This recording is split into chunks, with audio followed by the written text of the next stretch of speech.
Stop being lazy, get up. Good morning. Transformative habit. Get your life together, girl.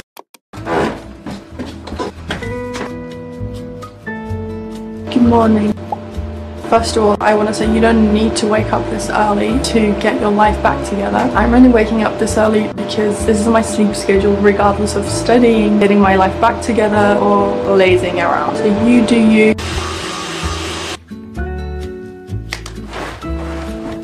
So I'm currently on plastic surgery as part of my final year of medical school. And one thing about surgical specialties is that they start quite early in the morning. I need to leave home at 7 AM to be able to be at the hospital on time. But on top of that, I've got university work to catch up on, exams to prepare for. I gotta eat and exercise and all of that, which I've been struggling to balance. So this week, we'll get our lives back on track and try to create a sustainable habit system that we can rely on when life becomes overwhelming.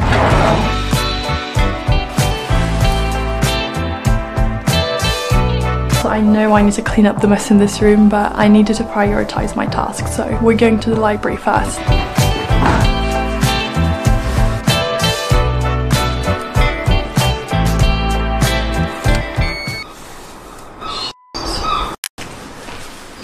Thank you. No problem. Oh my god, my card didn't work to get into the library. I think it's because I brought the old one with me, but thankfully I bumped into this another student and he let me in.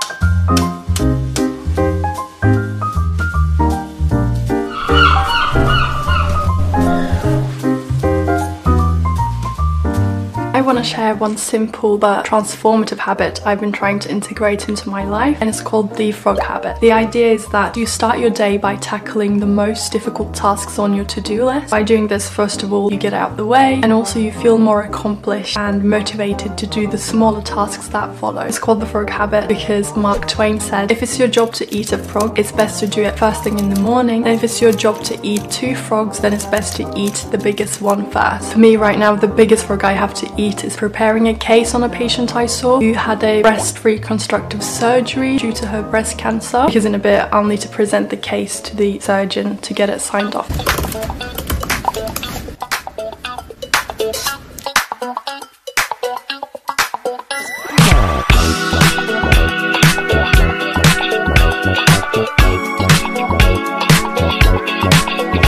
On my way to hospital, and it's raining as always.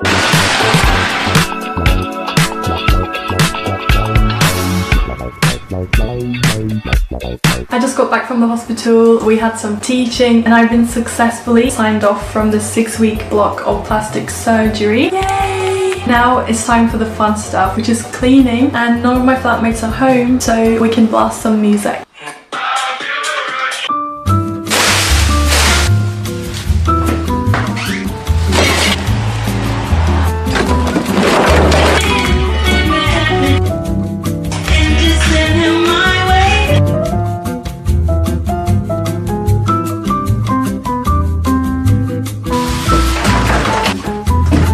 My least favourite part of cleaning is carrying this Hoover 3 floors up to my room.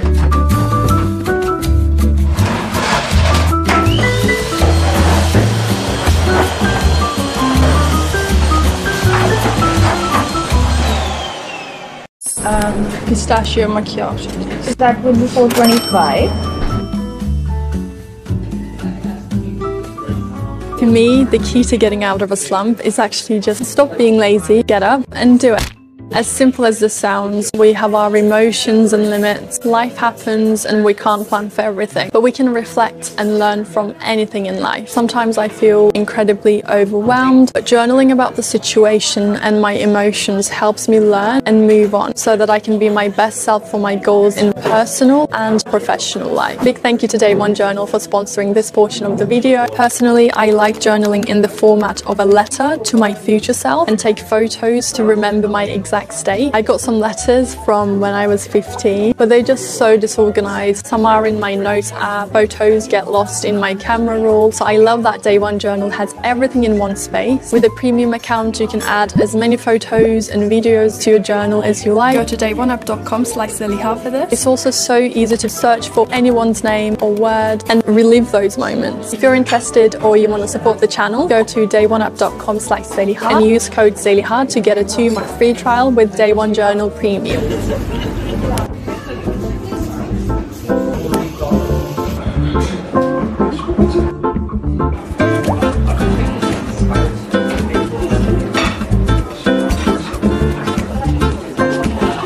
Now let's go to the shops to get some groceries. Where were you going, mate? How's everybody's day been? Unproductive. But what's new? Same, to be honest. I just went in the morning, and then I sat there for ages. That was much more productive than me. Oh god, look at that dog. Where? Oh, Oh, that's so beautiful. he's stunning, gorgeous. Oh, Lidl's doing their Ramadan stuff right now. Should be Ramadan out. I like the mixed one. What are we cooking today?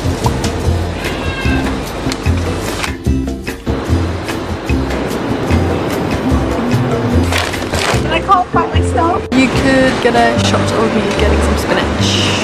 What about that? No duh. Do we speak for any of this? I actually don't need that, so I'll put that back. That's great, thank you. Thank you. Thanks so much. What are you cooking? Aloo paratha. What do you guys think about meal prepping? Do you think it's productive? Yeah, because it saves you some time afterwards, and like for example, you can take food with you to placement. I just get not a fan of meal prepping. Do you get bored of eating the same thing? I try to make like 2 things if I'm meal prepping and then have it alternative. I feel like it saves time after coming from hospital and like you're so tired that you don't want to cook anything. I would say food prepping is so good to save money. I'd end up spending so much money at the hospital on food if I didn't. Gonna go on a walk, anybody? Around the corner to lock my car. No. Wait, why did you not lock your car? No, I'm sure I did, but I just get this like really like Obsessive thoughts. So I need to go take a picture of it now, otherwise I'm not gonna be able to unlock it. It's so bad. If anyone's got any cutting tips. Yes, come on mommy. She got a super strength. Cat to the rescue. If you were really doing a get my life together video, you do some meal prep. Get your life together, girl. Work harder.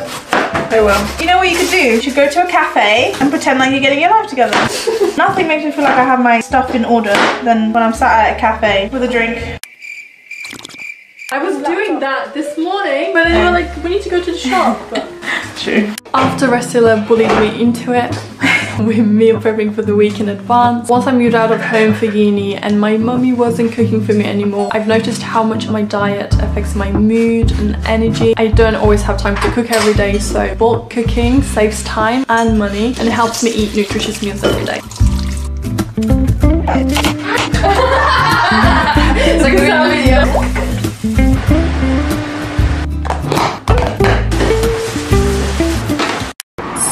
Whilst waiting for James, I'll tell you about this habit stacking phenomenon I read on Atomic Habits. So you link a habit you want to develop, like exercising, with a habit you already have, like hair washing. When I'm busy, even if I don't finish my full workout, I made it a habit to do some form of exercise before I wash my hair. Even if it's just 5 squats in my room for 10 seconds, it might not seem like much for my fitness goals, but it's just so that I don't break the habit, I don't break the chain. Because in my mind, hair washing is a trigger cue for exercising. And this practice of not breaking the chain of small actions helps you build lasting routines and can be applied to any parts of life. I've been consistent with this hair washing, exercising routine for almost 3 years, so it really did work for me.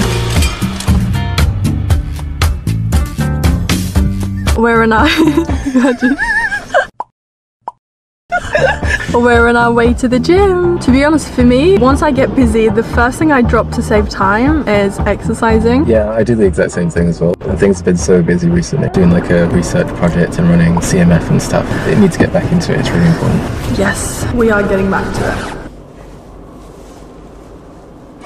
we're here. Yeah, it is quite busy. I don't know how I'm gonna film. I'm gonna get like the most embarrassing moments of my life again. I thought you were used to it. I'm not used to it anymore. I get waves of like confidence and then self-consciousness, you know?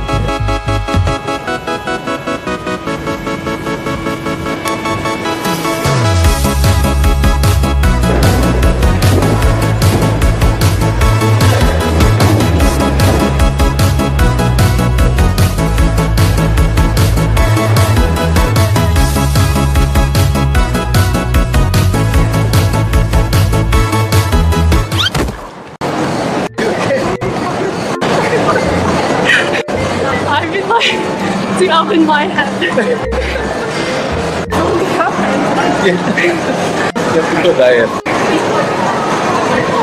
We're done! Good work,